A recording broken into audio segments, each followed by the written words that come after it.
The Bhaker household has seen a lot of celebrations in the last couple of days, and why not? Manu Bhaker, she has won not just one, but two medals at the same Olympics.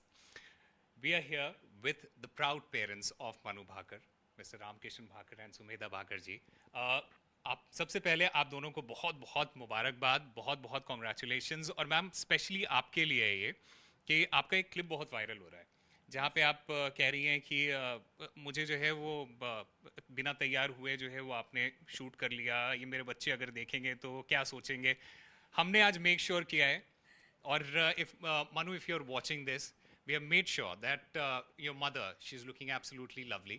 So there you are. But सबसे पहले आप ये बताइए ma'am कि वो moment कैसा था जब आपको ये पता चला कि मनु ने जो है वो दूसरा मेडल जीत लिया है। वो जो क्षण था ना, वो तो सच्ची में देखने लायक था। आप उस टाइम पे थे नहीं, वो तो अलग ही पल था। तो वो खुशी मतलब जब एकदम निकलती है ना, वो फिर दोबारा से नहीं निकलती। अचानक अंदर से बाहर झलकती है वो तो अलग ही पल होता है। वो फिर हमेशा ही एक पहचान बन के दिल में ही रहेगा कि उस दिन वो खुशी कितनी बड़ी खुशी थी।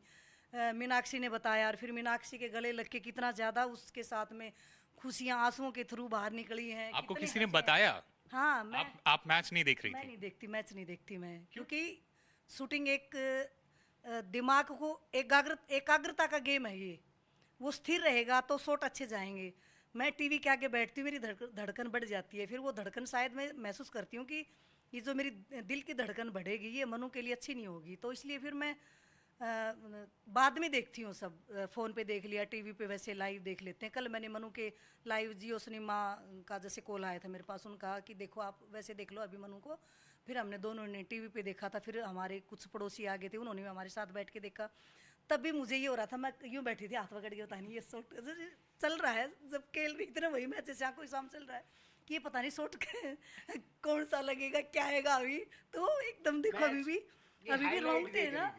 अच्छा, हाईलाइट देख रही थी? हाँ, बाद में क्योंकि पहले तो मैच देखा नहीं ना। वो रोंगटे खड़े हो रहे थे मैं उस टाइम पे भी। किसी ने बताया कि हाईलाइट यहाँ पे चलती है। तो मैं यूं पकड़ के बैठी थी तब भी।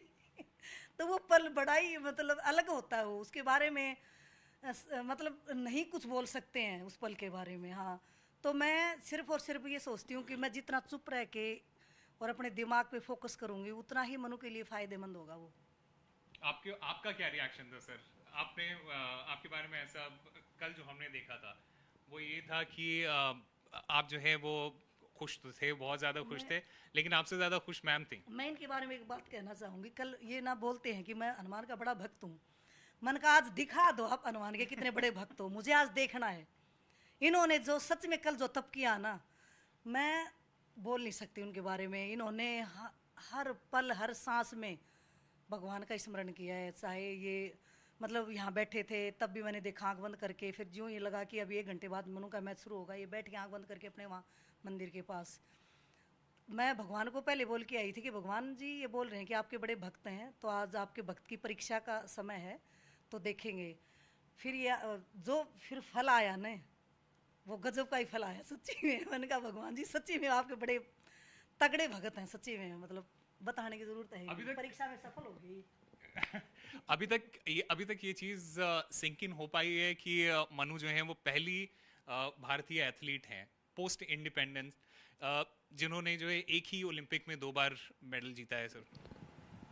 जी, ये बहुत बड़ा अचीवमेंट है पूरे देश के लिए, और इसके लिए मुझे ना पूरे देश से बधाइयाँ आ रही हैं।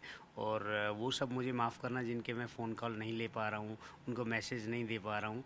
एक्चुअली इतने ज़्यादा हो गए हैं। मैं ट्राई कर रहा हूँ कि सबको रीच आउट करूँगा आहिस्ता आहिस्ता में, लेकिन थोड़ा समय लगेगा। तो आप सभी का, देशवासियों का जितना प्यार और आशीर्वाद पोर हो रहा है ना, उससे तो मुझे बहुत ज़्यादा खुशी मिल रही है। पूरे देशवासियों का बहुत बहुत धन्यवाद सर। कल रात को 1 बजे सोए हम कि जितने भी मैसेज हैं किसका रिप्लाई करना है वो सब की देखो इतनी बधाइयाँ आ रही हैं तो हमारा भी तो कर्तव्य है कि उन बधाइयों को उनके साथ में शेयर करें। एक्चुअली बहुत सारे तो- जो अपने दोस्त हैं या जान पहचान वाले जिनको उससे जानते हैं वो समझते हैं इस बात को, लेकिन कई बार क्या होता है ना, ऑफिशियल्स कुछ ऐसे होते हैं जो सोचते हैं अरे मेरा भी मैसेज जवाब नहीं दिया, वो थोड़ा सा उनको नहीं नहीं सर, वो भी समझते हैं, वो भी समझते हैं, क्योंकि अब नहीं, वो समझते होते हैं ना, तो बाद में एक ऐसा मैसेज आ जाता है कई बार, भाई या तो फ़ोन का जवाब नहीं देते हो या फ़ोन बंद कर लेते हो, ऐसा क्या हो गया। तो थोड़ा थोड़ा ये अजीब सा लगता है। फोन बंद मैं ही करवाती हूँ इनका कि अभी मैच शुरू होगा, मैं सुबह ही उठ के बोलती हूँ कि आप अभी यूँ करो, फ़ोन को स्विच ऑफ करो, और फिर मैं भी फ़ोन को स्विच ऑफ करके रख देती हूँ। एक मैसेज बच्चे को, बेटे को डालती हूँ और मनु को भी डालती हूँ, बेटा फ़ोन स्विच होगा, तो मनु को, बेटे को बोलती हूँ बेटा घर के फ़ोन पे फ़ोन कर लेना, जो भी कोई ज़रूरी काम हो, फ़ोन स्विच ऑफ रहेगा पूरे दिन। तो बच्चों को पहले बता देती हूँ ताकि बच्चे भी हमारी फिक्र ना करें और हमारा फ़ोन स्विच ऑफ करके रख देते हैं, हमारी जो एनर्जी है वो बच्चों में जाए। इस वजह से आजकल तो मैंने मनु और सर्वजोत दोनों के लिए प्रेयर करी है सच्ची में, कि दोनों बच्चों के लिए आज का जितना बहुत ज़रूरी है। अकेले मनु के साथ में प्रेयर काम नहीं आएगी, सर्वजोत का भी एक मजबूत होकर खेलना बहुत काम आएगा इंडिया के लिए। आपकी बात हुई जीतने के बाद, और क्या बोला आपने, क्या बात हुई? मेरी बात शाम को ही होती है, हम 9:30 बजे आसपास एक हमारा चारों का ग्रुप है, तब बात करते हैं, फिर उसका जिम टाइम हो जाता है, मम्मी चलो ठीक है कल बात करेंगे, और अभी मैं जिम जा रही हूँ, तो फिर ये करके तब तक फिर वो जिम विम करके आती है, हम सो जाते हैं, फिर दूसरे दिन रात को ही फिर हम बात करते हैं। मनु के बारे में प्रोफेशनली तो सारे लोग जानते हैं, बहुत ही एक प्रोफेशनल शूटर हैं, बहुत सारे मेडल्स जीते हैं इंडिया के लिए। पर्सनली बहुत कम लोग उनके बारे में जानते हैं, जो थोड़ा बहुत लोग जानते हैं वो उनके कभी किसी इंटरव्यू से जान लिया। जैसे हमारे साथ जब वो बात कर रही थी एनडीटीवी के साथ, जब उन्होंने बात किया तो उसमें उन्होंने और ये एक बार नहीं बहुत बार इस बात का मेंशन किया कि वो गीता बहुत पढ़ती हैं और उससे काफ़ी सारी सीख लेती हैं। अब उनकी पर्सनल एक पर्सनालिटी के बारे में जो है वो एक थोड़ा सा आप हमें बताइए कि वो क्या क्या किस तरह की चीज़ें पढ़ती हैं, किस तरह की चीज़ें देखती हैं, और स्पेशली गीता का उन्होंने जो है वो जिक्र किया, तो उसके बारे में थोड़ा सा बताइए। मेरे घर में मैं जैसे हमारी एनिवर्सरी होती है, सालगिरह होती है, उस पर भी हवन करती हूँ, मैं खुद ही करती हूँ हवन, और मनु का जन्मदिन होता तब भी करती हूँ, बेटे का जन्मदिन होता तब भी करती हूँ, मेरा होता तब भी करती हूँ। तो जो हमारे मुख्य जो ये जो क्षण होते हैं ना, उनको मैं हवन के माध्यम से ही करती हूँ कि हवन करेंगे शुद्धि होगी, हमारा जो पोल्यूशन है वो भी ख़त्म होगा करके। तो ये जो चीज़ें होती है ना हम लोग जो करते हैं, तो बच्चे के अंदर वो कि बोलते हैं जैसे माँ बाप होते हैं वैसे ही बच्चे में संस्कार जाते हैं। गुरुकुल में पढ़ी थी, हवन करती हूँ, मंत्र पढ़ती हूँ, भगवान की भक्ति के मैं भजन गाती हूँ, तो वो सारी चीज़ें बच्चों में कहीं ना कहीं ठहराव देती हैं। और जब हम इकट्ठे चारों बैठते हैं, खाना खाते हैं टेबल पे, तो मैं कोई भजन सुनाने लग जाती हूँ, मैं कोई श्लोक बोलती हूँ, फिर उसकी व्याख्या करती हूँ, फिर कोई मैंने गीता का श्लोक बता दिया, फिर उसकी व्याख्या बता दी, तो फिर बोलेंगे मम्मी। उन्होंने भी एक गीता का श्लोक जो है वो इंटरव्यू में अपने बार बार जो है वो कर्मण्यवाधिकारस्ते वाला, हाँ, कर्मण्यवाधिकारस्ते माँ फलेषु कदाचन माँ कर्म फले हेतुर्भुर्मते संगोस्त्व कर्मणि, कि श्री कृष्ण कहते हैं कि तुम कर्म करो, फल की इच्छा मत करो, और तुम जो अपना कर्म उसमें करते जाओ, फल देने का मेरा अधिकार है, मैं दूंगा, समय लगेगा पर फल दूंगा मैं। तो ये सारी चीज़ें ये सिखाती हैं कि अपने जो भी अपने चीज़ पे फोकस रखो। यदि तुम शूटिंग कर रहे हो तो माइंड को शूटिंग पे फोकस रखो और उसका परिणाम आएगा, जल्दी आएगा करके देखो परिणाम दिया कल। तो गीता के अंदर हमारे जीवन का सारा सार समर्पित है, और यदि जिसने गीता को पढ़ लिया ना, वो तो जिंदगी उसकी सफल होगी। और गीता एकदम समझ में नहीं आएगी, मैं एक श्लोक को 5-5 बार पढ़ती हूँ तब जाके मेरे दिमाग में बैठता है वो।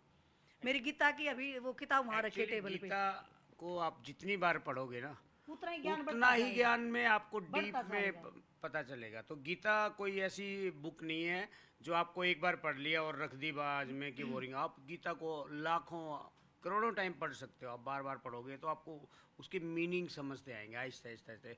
एक बार, 2 बार, 10 बार, 100 बार में आपको मीनिंग समझ में नहीं आएंगे। आपको पढ़ते, लगातार पढ़ते रहना चाहिए। वो गीता की अभी भी रखी है, वो सीता देना, वो बुक जो रखी है मेरी वहाँ पे। तो अभी जैसे ट्रायल से पहले हम जसपाल सर के वहाँ पे कोचिंग ले रहे थे देहरादून में, तो मैं बैग में मेरे एक नोटबुक, एक मेरी भजन की जो किताब है जो मेरे हाथों से खुद की लिखी हुई है, और एक गीता, एक मेरी हवन की किताब, तो मैं वहाँ पे जैसे मनु शूटिंग करती थी तो मैं पीछे चेयर पे बैठ जाती थी, तो मैं गीता खोल के एक एक श्लोक को पढ़ती थी। जब हमारा लंच टाइम होता था, लंच करके फिर जब हम थोड़ा सा आराम करते थे ना 1 घंटा के लिए, तो मैं श्लोक पढ़ती थी। हमारे जैसे मनु के कोच भी होते थे वहाँ पे, अदर पेरेंट्स जो बच्चे थे उनके भी मम्मी पापा होते थे, हम एक हमारी बैठक सी होती, बैठ जाते थे। तो मैं सर बोले आज क्या पढ़ा, मैंने कहा सर आज मैंने एक गीता का श्लोक पढ़ा, धर्म क्षेत्रे कुरुक्षेत्रे संवेता युय उत्सव है, माम का पांडवस्य किम कुर्वत संजय। फिर मैं बोलती सर इसका अर्थ है ना, मैं आपको बताऊंगी तो मुझे और डबल याद होगा। तो फिर मैं व्याख्या समेत उस श्लोक की पहले बोल के बताती थी, फिर उसकी व्याख्या करती थी जो मैंने पहले पढ़ा, और फिर बाद में उनको बोल के जो सुनाया तो मेरे हृदय में वो अच्छे से बैठ गया कि इस श्लोक का क्या अर्थ होगा। तो ये चीज़ें जब मनु भी वहाँ बैठती थी और शूटर भी वहाँ बैठते थे तो मायने रखती है। गीता हमारी ज़िंदगी के लिए एक हिस्सा है, जिंदगी मतलब ये गीता हमारे जीवन के लिए। सर एक चीज तो बहुत ही क्लियर हो गई है कि यहाँ पे जो है वो वुमन पावर जो है वो सबसे ज्यादा इम्पोर्टेंट है, और इस हाउस होल्ड में, इस घर में वुमन पावर सबसे ज्यादा जो है वो आगे है। आप इस हाउस की बात कर रहे हो, मैं कह रहा हूँ पूरे प्लेनेट पे ही वुमेन पावर है। स्पोर्ट्स को स्पेशली अगर आप देखें, इंडिया को देखें, अगर आप ओलंपिक्स में, चाहे वो कन्नम मल्लेश्वरी हो, चाहे वो पीवी सिंधु हो, चाहे वो मीराबाई चानू और अब मनु भाकर हैं, इन सारे लोगों ने जो है वो एक तरह से इंडिया का जो है वो ओलंपिक्स में जो है पहला मेडल, उस जिस ओलंपिक्स में वो गए उसका पहला मेडल जो है वो वुमन पावर जो है उसकी वजह से आया। सो इंडिया में स्पोर्ट्स को लेके, और स्पेशली जो बच्चियां हैं, महिलाएं हैं जो स्पोर्ट्स खेलना चाहती हैं, जो स्पोर्ट्स देखती हैं, उनके लिए आपका क्या संदेश है? और दूसरा ये कि आपको किस तरह की जो है वो आपको गवर्नमेंट की तरफ से इस तरह की मदद मिल रही है जिससे आपको लगता है कि हाँ ये पॉजिटिव है और लड़कियां और आगे बढ़ेंगी इस तरह के स्पोर्ट्स में और डिफरेंट स्पोर्ट्स में? देखिए, पहला जो क्वेश्चन था कि भाई लड़कियों ने ओलंपिक में शुरुआत की, चाहे सिंधु हो, चाहे मीराबाई चानू हो, चाहे मनु भाकर हो, चाहे कर्णम मल्लेश्वरी हो, तो उसके लिए तो मैं कहूँगा कि देवी होती है तो उसकी मर्जी के बगैर तो नहीं होता ना। जो भी काम होता है देवी दुर्गा, देवी माता के उससे होता है, तो वो शुरुआत करती हैं, चलो बच्चों हमने शुरू किया, अब आप लोग भी थोड़ा कुछ हिम्मत करो, है ना। यत्र नार्यस्तु पूजन्ते रमन्ते तत्र देवता। दूसरा नारी की पूजा होती है वहाँ पे देवता अपने आप निवास करते हैं। दूसरा जो आपका क्वेश्चन है कि खेलों के बारे में कि भाई ग्रास रूट पे और उनको कैसे बढ़ावा दिया जा सकता है, उस पर तो एक्चुअली सरकार काफ़ी कुछ कर रही है सेंटर में। तो बाकी स्टेटों का तो पता नहीं, हरियाणा में थोड़ा सा और करना चाहिए, जहाँ तक मेरा वो है कि उनको टाइम पे थोड़ा सा हेल्प मिल जाए, उनको किट मिल जाए, उनको कोचिज मिल जाए, उनको स्टेडियम साफ मिल जाए। यहाँ पे शूटिंग रेंज, हाँ, हरियाणा में शूटिंग रेंज की भी एक बहुत बड़ी शूटिंग रेंज की ज़रूरत है। तो कम से कम एक तो होनी चाहिए। पूरा स्टेट है हरियाणा का जहाँ पे शूटिंग के बहुत सारे बच्चे, इंटरनेशनल, चाहे एशियन गेम्स हो, चाहे कॉमनवेल्थ हो, चाहे वो इंडिया हरियाणा के बच्चे मेडल ला रहे हैं। तो एक तो बड़ी शूटिंग रेंज होनी चाहिए, वो तो सरकार डिसाइड करे कहाँ होनी चाहिए, लेकिन एक बड़ी होनी चाहिए। जैसे ज़्यादातर हरियाणा के बच्चों को यहाँ पे दिल्ली में आना पड़ता है, और तो थोड़ा ऐसा लगता है यार हम शूटर तो अच्छे हैं लेकिन हमारे पास रेंज नहीं है। तो एक तो ये बड़ी होनी चाहिए। दूसरी तो हाँ, 4-5 घंटे ड्राइव करके आते हैं। जैसे मान लिया सिरसा से अम्बाला से, पलवल से, कैथल से, वहाँ से बच्चे आते हैं यहाँ पे प्रैक्टिस करके जाते हैं, क्योंकि रेंज का अभाव है हरियाणा में। तो एक तो उस पर ध्यान देना चाहिए। दूसरा सबसे ज़्यादा इम्पोर्टेंट बात यह है कि जो बच्चे, छोटे बच्चे 8 साल के हैं, 6 साल के हैं, 10 साल के हैं, वो टैलेंट है जिसको ग्रैब करके उनको हम फ्यूचर चैम्पियन बना सकते हैं। उनमें हमें इन्वेस्ट करना पड़ेगा। उनको ये नहीं, उनके लिए ये नहीं चल सकता कि 4 साल में एक बार फॉर्म भरोगा तब अवार्ड आएगा, कुछ आएगा। तो तब तक तो बच्चे गेम ही बदल लेते हैं। यदि उसको कुछ वो नहीं मिल रहा तो नहीं, कोई मोटिवेशन नहीं मिल रहा है। मोटिवेशन पैसा है ना, मोटिवेशन का काम करता है। माँ बाप का बोझ भी हल्का करता है यदि बच्चे को टाइमली कोई मंथली कोई पेमेंट मिलने लग जाए। जैसे नर्सरी शुरू किया था, कुछ थोड़ा बहुत चलती है, थोड़ा बहुत नहीं चलती है, कि 4 महीने 6 महीने आता है, 4 महीने 6 महीने बंद हो जाती है। क्यों हो जाती है, क्या होता है? शायद बजट का प्रॉब्लम होगा, मुझे नहीं पता, कि क्योंकि मैं फाइनेंशियल एक्सपर्ट नहीं हूँ। बट बच्चे तो ये उम्मीद करते हैं कि भाई मैं एक बार खेलने लगूँ तो, और माँ बाप ये सोचते हैं यार मैं शूटिंग तो महंगा गेम है, चलो कबड्डी कुश्ती भी महंगा गेम है, मैट है, ये है वो है, लेकिन यदि उनको डाइट का पैसा मिल जाए, कुछ मिल जाए, जो पॉकेट मनी जिसको बोलते हैं, वो चाहे उनको 2,000 रुपये भी मंथली मिल जाए, लेकिन मिले टाइम पे, तो बच्चे मंथली पता है कि भाई मेरे अकाउंट में आ जाएंगे या मुझे वो दे देंगे, तो उससे बहुत बेनिफिट होगा। सेंटर की तरफ से किस तरह का इंकरेजमेंट आपको मिला है, और स्पेशली शूटर्स को आपके हिसाब से मिला है? बिकॉज हमने देखा प्राइम मिनिस्टर, उन्होंने जो है वो कॉल किया मनु को जब वो जीती, तो एक तरह का इंकरेजमेंट भी मैं इस मिलता पल है। का इंतजार कर रही थी कि मनु के पास मोदी जी का कब कॉल जाए। सच्ची में मैं बताऊं तो जब उन्होंने बात करी, मैंने मनु को देखा, मैंने बाद में देखा, वैसे मैंने उनसे बात करते हुए नहीं देखा था, बाद में फ़ोन पे ही देखा था। तो मैंने कहा जिस पल का इंतज़ार था, आज वो पल ख़त्म हो गया, आज वो पल फलीभूत हो गया एक तरह से। क्योंकि जो वो एक बच्चे को जो स्पीच देते हैं, जो बच्चे को जो बातें बताते हैं ना, अब मनु पेरिस जाने से पहले मोदी जी से मिल के गई तो इतना जोश भर दिया मोदी जी ने बच्चों के अंदर, कि मतलब वो कितना खुश होके गए हैं कि हम तो ज़रूर अपने देश के लिए करेंगे। तो ये जोश भरना भी एक बहुत ज़रूरी है बच्चों के अंदर। एक तो जैसे कि मोदी जी टॉनिक का काम करते हैं, वो लगता है कि एकदम एकदम जो बोलते हैं कि बच्चों में ना एनर्जी आ जाती है ना। एक तो ये बहुत अच्छी बात हमारे है। अंदर ही दूसरा, आ जाती है। हाँ, दूसरा एक टॉप ऑफ द पोडियम एक स्कीम है, खेल मंत्रालय की विंग है, वो बहुत अच्छा कर रही है। मैं तो ये कहूँगा कि भाई खेल मंत्रालय की जगह खाली टॉप्स और वो खेलो इंडिया वो ऐसे रख लो, क्योंकि शास्त्री भवन जैसी जगह मैंने इतने बाबू भरे हैं और वो कभी किसी का काम करते नहीं हैं। तो बेटर है ये टॉप्स जैसी स्कीम, जहाँ पे साई है, इस तरह का ही इनको ही ऑटोनॉमी दे दें, या यही सारी चीज़ कर लें कि हाँ भाई खिलाड़ियों को है तो है, आपको मिलेगा ठीक है, नहीं मिलेगा ठीक है। एक क्लियर सी पिक्चर रखती है यहाँ पे, तो ये टॉप्स बहुत अच्छी स्कीम है। खेलो इंडिया फैंटास्टिक, बहुत बढ़िया इनिशिएटिव है सेंट्रल गवर्नमेंट का। बहुत सारे बच्चे उसका लाभ उठाते हैं, वो बहुत अच्छी बात है। बस एक ही चीज़ है, उनमें जो सेंटर के जो अवार्ड्स होते हैं वो स्टेट से भी थोड़ा सा लटके हुए हैं। मेडल जीता है मनु ने, और एक नहीं 2 मेडल जीता है। बट मैं एक बार टोक्यो की बात भी आप लोगों से करना चाहता हूँ, बिकॉज वो एक बहुत ही इंपॉर्टेंट और बहुत ही पिवटल मोमेंट था उसकी लाइफ का, उसके करियर का, जब वो क्वालिफाई करके टोक्यो ओलंपिक्स में गई थी और उसका इक्विपमेंट खराब हो गया। एक एथलीट के दिमाग में क्या चल रहा होता है उस टाइम? क्या उसने आपके साथ शेयर किया था, और किस तरह की कॉन्वर्सेशन हुई थी आपके साथ? क्या मायूस थी, और किस तरह की बातें हुई थी उस टाइम? मनु से मैंने बात की थी जब गन माल फंक्शन हो गई, 20-22 मिनट ख़राब हो गए, तो उसके बाद में क्या हुआ कि मनु बहुत मायूस थी। मैं बोला बेटा कोई बात नहीं, क्या है, ये नहीं, तो हम चीज़ें बात होती करने हैं। की उसमें नहीं थे, उसको बात ही नहीं कर पा रही थी, अंदर से कुछ मैं निकल ही नहीं रहा था। मैं उसको समझा रहा था, मैं कि बेटा अंदर से कुछ निकल ही नहीं रहा था।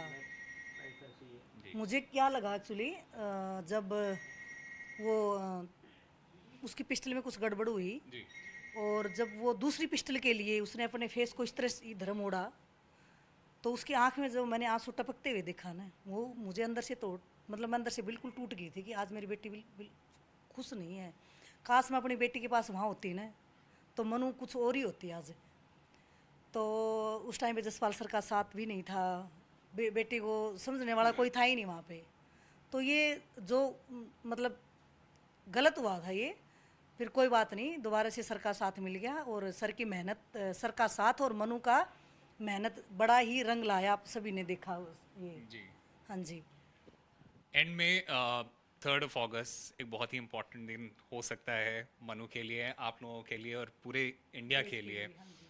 एक तीसरा मेडल होपफुली हमारे पास आ सकता है, और हम सारे लोग चाहेंगे, we at NDTV would want that medal to be a gold medal. आप लोगों का क्या प्रेपरेशन है, किस तरह की तैयारी है आप लोगों की, आप वो बताइए। अभी हमारी कोई तैयारी नहीं है, हम आगे का नहीं सोचते, आज जो पल है उसको जियो खुशी से, आगे जो होगा अच्छा होगा। तैयारी अच्छे से कर रखी है मनु ने, क्योंकि हम लोग साथ में रहे हैं पूरा टाइम, मनु के 12-12 घंटे प्रैक्टिस करी है मनु ने, तो मेहनत में कोई कमी नहीं है। अब आने वाला समय सही होगा, बस ना मनु को बोलते बेटा कल के लिए तैयारी करो, कुछ नहीं करते हम, बस उसको हंसाते हैं, अच्छी अच्छी बातें बताते हैं, कोई चुटकुला याद आ जाता है वो सुना देते हैं, कोई श्लोक मुंह से निकलता है वो सुना देती हूँ। तो इस तरह से हम मनु को तैयार करके रखते हैं। तो हमारी में भी आगे के लिए जो बस ये है कि जो होगा अच्छा होगा, अभी के पल को अच्छे से जियो, आगे का सोच के इस पल को खराब मत करो बस। All right. Sumedha ji and Ramkishan ji, thank you very much for speaking with NDTV. And we hope and we are praying that the third medal comes very, very quickly on the 3rd of August and it is a gold medal. Thank you. Thank you. Thank you so much, सभी का NDTV दिल से के दर्शकों धन्यवाद, का बहुत सभी बहुत धन्यवाद। के प्रेम और आशीर्वाद के लिए भी बहुत बहुत धन्यवाद। पूरे देशवासियों नमस्कार। को बिल्कुल। बहुत बहुत बधाई और बहुत बहुत मैं भी धन्यवाद। आपके- बहुत फोन आए मेरे पास, आप नहीं लोगों उठा का पाई बहुत मैं, सारा- उत्तर बहुत नहीं सारा दे प्यार पाई, मिला, ये उसके किया। लिए मैं भी सभी से माफ़ी मांगना चाहूँगी। सभी को दिल से धन्यवाद मेरी तरफ से।